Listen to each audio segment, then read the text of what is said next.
but I do like seeing on the wheel of the cast out ones,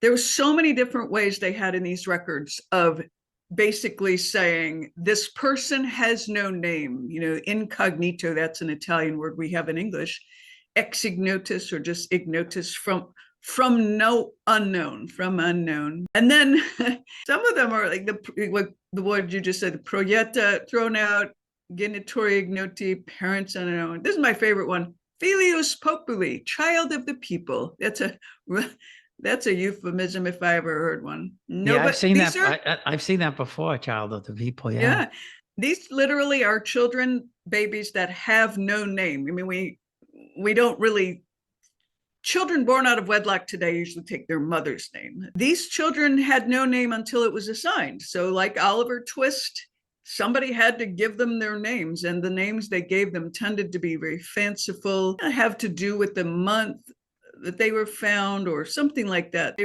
were clearly labeled, however, as that. But sometimes their name is this word, Trovatello or Proietto or Esposito.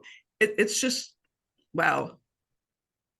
So anyway, one of the things I found, Bob, was that gypsies didn't get last names either. Their names were all first name and then the Italian word for gypsy, as if that's all you need. And if you go on Ancestry today, there are thousands of people whose surname is Zingaro. But originally that just started because, you know, they couldn't be bothered to give them last names. Just like, oh, that's Silvio the Gypsy. Okay. So,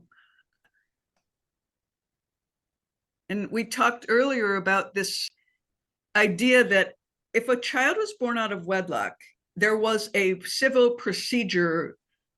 Well, first of all, if the child was born out of wedlock and then the father married the mother, there was a civil record procedure whereby the child could be declared legitimate.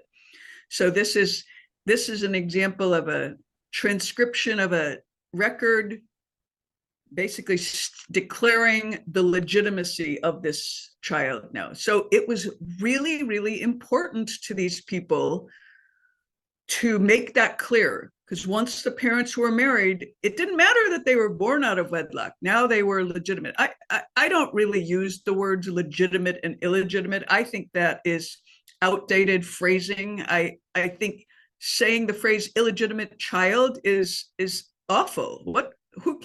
There's no such thing to me as a human being that's not legitimate. So born out of wedlock is more descriptive.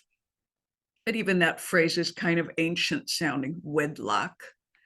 I don't know, born outside of marriage, does it even matter? But it married to these people a lot. I absolutely love this one. So we have the death of, this is a death record, so the death of Mariana La Roca, di padre ignoto, of unknown father, and Maria La Roca, prostituta. Not hard to understand that Italian word. But the thing about it, Bob, is they give it this word as if it's her occupation, like the way you would say like farmer or, you know, artisan, sheep herder, prostituto. Now that brings up to me the issue of, oh, wait, did they just accept it as the fact that if someone was a prostitute, that was just their job? Was this somehow built into the culture?